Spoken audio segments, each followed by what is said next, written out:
think quite a lot. It does draw a big crowd at weekends. It's always been quite popular. And is it very much the heart of Camden, would you say? I think so, yeah.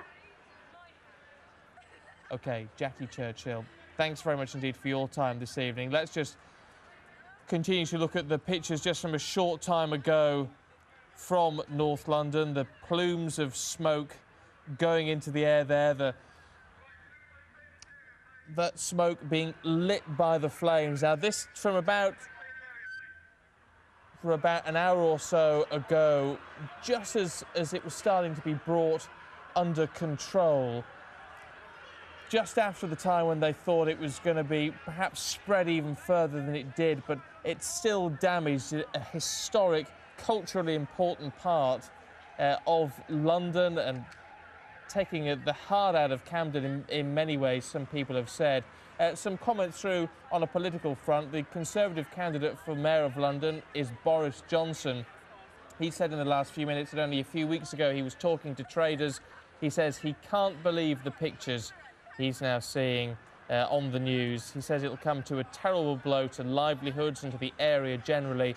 His thoughts are with the traders, local residents and the emergency services, who Boris Johnson says are, as usual, performing brilliantly under pressure.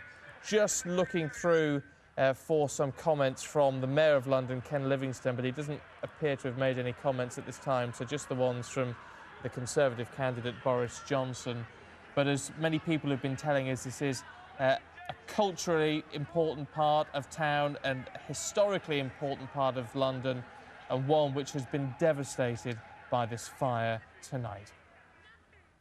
Well, a very good evening and welcome to Sky News at 10. And our breaking news tonight, 100 firefighters have been tackling a huge blaze which broke out in part of North London, a part which was teeming with Saturday night drinkers. Local residents were ordered from their homes as flames reached 30 feet into the air. Streets have been cordoned off across the area, but there are no reports of any injuries at the moment. Now, let's show you the latest pictures. As we tell you, the fire broke out at about 7 o'clock this evening at Camden Market in the north of the capital. We know 20 fire engines have been used. 10 jets of water were used by those fire officers to try to bring the fire under control. Now, the Hawley Arms pub, which counts Amy Winehouse and Pete Doherty amongst its regulars, was also on fire. That has been brought under control in the last 20 minutes or so by firefighters. It does now seem to be out at the Hawley Arms, but the water and smoke damage there will be significant. Just a short time ago, I spoke to Nick Comery, the station manager for London Fire Brigade. The immediate details are there's a large fire in the vicinity of Chalk Farm Road, Camden. Currently we have 20 fire engines here attending the fire, and some 100 firefighters are tackling the blaze with currently about 10 jets of water set up. Our key consideration is to stop the spread and to get the fire under control. We have no information at this time about any persons being involved, but we're working very hard to control this and to stop it spreading from where it is currently taking place. Reports of explosions on the scene. It's thought there were gas canisters in that area. We know you have petrol stations within that vicinity as well. How much more difficult does that make the situation? Well, the situation, as I say, we have 10 jets that are currently tackling the fire. It is early stages of the fire, and we're doing our very best to bring it under control. What can you tell us about the structure of the buildings in that area? We know that the parts of Camden Lot Market are partly wooden structures. Is that making things more difficult, that you have to take all that into account? Any fire of this size is a large undertaking to tackle. As I say, currently it is shops and market storage areas that are involved.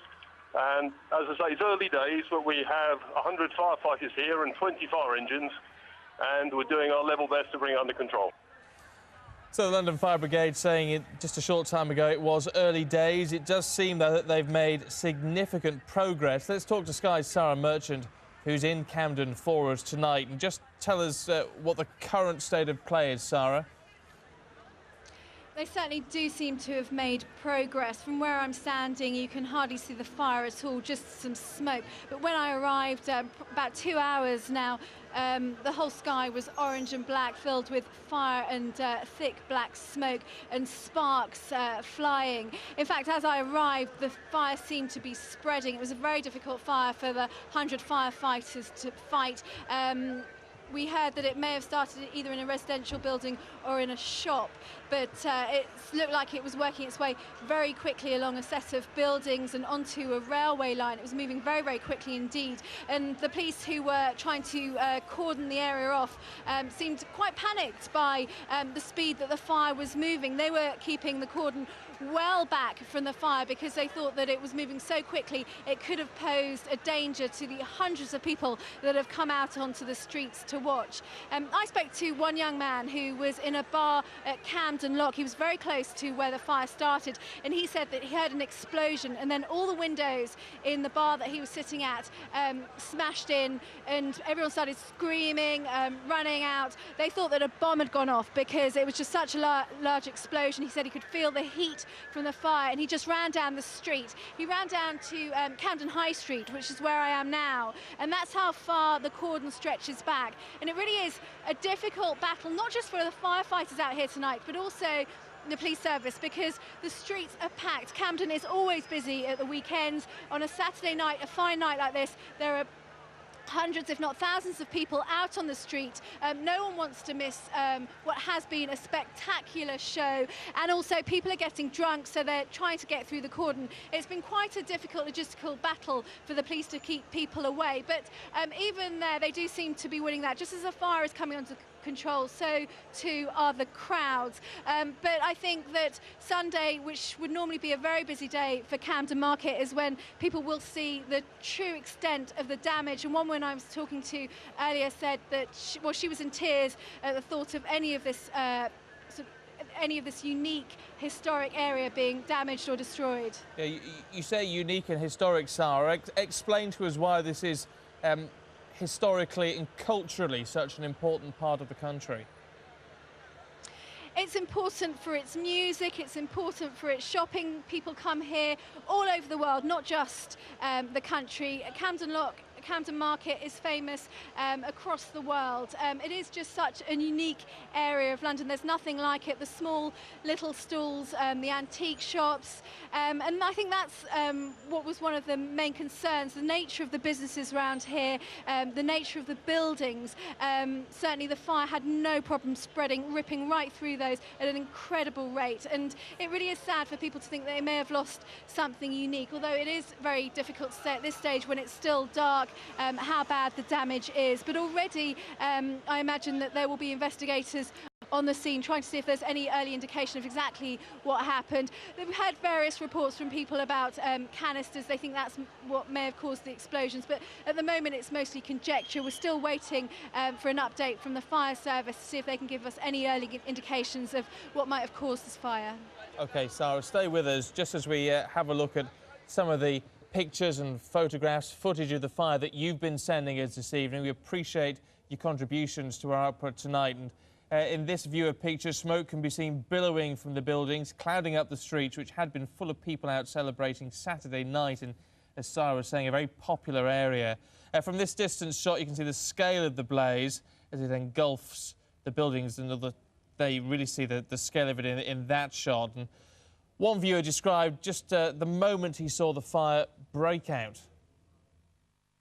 I was actually standing on the bridge as it happened, and the heat on my face was so hot, so it was. Well, the number of firefighters in attendance steadily increased during the evening. We know that at the peak of this, there are more than 100 firefighters involved, dozens of ambulances there.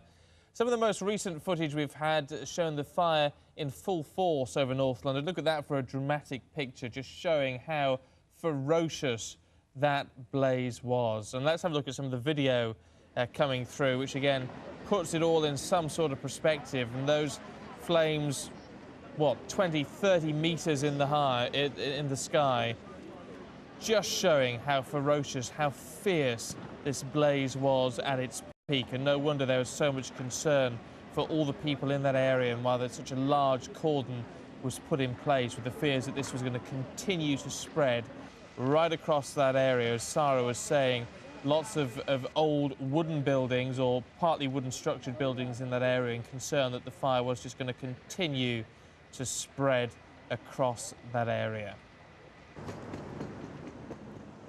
Looking at some of the pictures from Camden High Street as well from a short time ago, and you can see just how the sky is completely orange as the smoke is being lit by the flames underneath, the cinders rising in the air, showing the fuel that is being used by the fire at this time, and a lot of the wood from the market stalls and the wooden areas, the wooden structural parts of the older buildings going up in cinders, adding that, but also with some of the lighter parts of that smoke indicating at that point the amount of water that was being poured on that by the fire brigade. And you can see from this live shot now how the firefighters still working on that. You see the fire still there. It's been reduced significantly in all of this, but the fire still is there. And Sarah Merchant, our reporter on the ground there, and it would seem after all this time, I mean, a good 3 hours into this, Sarah, still the bits of fire that remain still seem to be burning fairly ferociously still. Yeah, and they are throwing jets of water down onto the fire to bring it under control. They will be here all night trying to get this situation sorted out. Certainly, even when the flames are out, they'll have to damp down for much of the night. And then, of course, the investigation into how it started and an assessment of how much damage it's caused will begin in earnest tomorrow. I've just seen a network rail van turn up. When I was around the other side, I'm in Camden High Street now, but I initially was by the canal, and it looked like much of the overland railway station was on fire, and certainly seeing the network rail van turning up with engineers looks like that does confirm that. They've probably come to see if they can inspect how much damage has been done to the track there. I imagine it will cause an awful lot of problems for commuters who are trying to get into central London on Monday morning. Tomorrow, of course, is the big shopping day at Camden Market. That, of course, will be disrupted as people will be all over the scene trying to see how badly damaged it is, see what can be salvaged, and see what might have started this fire. There's still an awful lot of people on the streets, people still wandering around trying to get a glimpse. Because it's so fine and it's so dry, people aren't in a hurry to leave, even though actually from where we're standing here on Camden High Street, there isn't an awful lot to see anymore. Certainly, it's very black. The sky's very black, so you can barely make out any smoke. The flames that were leaping above the three-storey buildings have totally died down from where I'm standing. When I first arrived, the whole sky was orange. There were sparks flying out, and I could see the fire rapidly spreading. But that's certainly not the picture now. There are 100 firefighters here, and they do seem to have brought most of the fire under control. There are still pockets that are burning furiously, but it doesn't look like the major worry that it was several hours ago when police were trying to quickly cordon off the scene. They spread their cordon very wide around the area because they were worried about the speed of that fire spreading. They're also worried about the nature of the crowd here. There's a lot of young people. Camden is a popular spot for bars and nightclubs. It's busy every weekend. People coming across London, across the country for this sort of unique environment that Camden offers, and people have been drinking all night. They've been making it difficult for the police. There's probably as many police here as there are firefighters, just trying to make sure that people don't get too close. And it seems like from reports earlier from the fire service that nobody was trapped inside those buildings. It does seem that even though the fire has caused extensive damage to the buildings there, it doesn't look like anybody's been hurt. OK, Sarah, for the time being. Camden, joining us, fire investigator and former London Fire Brigade officer David Townsend. David, welcome back again. Clearly a lot of work going on now this morning as they both investigate the cause of the fire and establish the damage done. And we were being told structural engineers looking at some of these buildings because of the intensity of that blaze. Yes, well, the whole task has to be performed under a safe environment. and it will be a task performed by multiple agencies, not just the fire. The police and other agencies will have an interest in this fire. I guess the first thing, though, is to make sure the fire itself is fully out, the so-called damping down, to ensure it doesn't erupt again. And that's when the structural engineers can move in, when they know that the fire is out. Yes, that's the first priority, and in itself it wouldn't threaten too much of the evidence left there. The evidence preservation is very much a priority in first-hand firefighting these days. The awareness of firefighters is very good now. And they seem to have done a very good job of containing it overnight, even though we can see that there still appears to be sort of fire there and smoke and steam. This was a little earlier this morning, about an hour ago. It really was very intense. What, flames of 30 feet higher or more? Yeah, it's very intense, and it's quite a dense, as well as being a dense area, populated area, it's also dense in terms of buildings and the contents of those buildings. And that's the difficulty. It is difficult. Access is always difficult in urban areas. And there are some warehouses there, we're told, as well, and that's, I guess, another problem. You don't know what's in there in terms of what chemicals, gas cylinders and so on.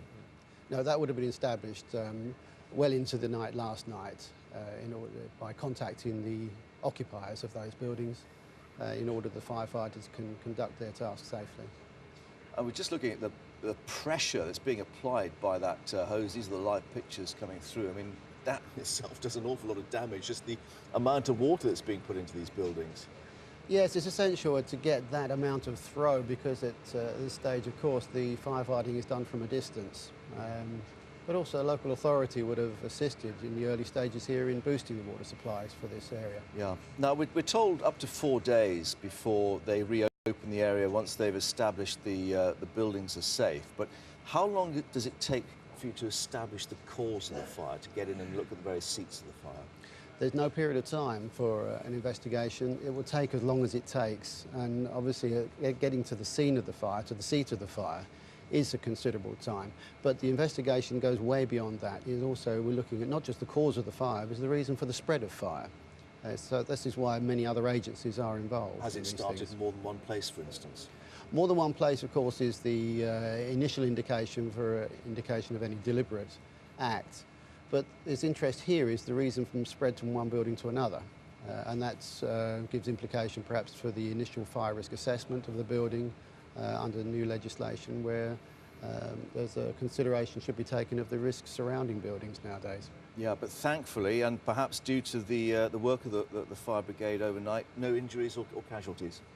Well, that's always to be grateful for, and that's all down to initial planning, pre-planning, and actions of first attending emergency services. Indeed, and we're very thankful for that as well. But thank you for your expert analysis, of course, and we'll see what unwraps with the fire investigation this morning. Thank you very much indeed.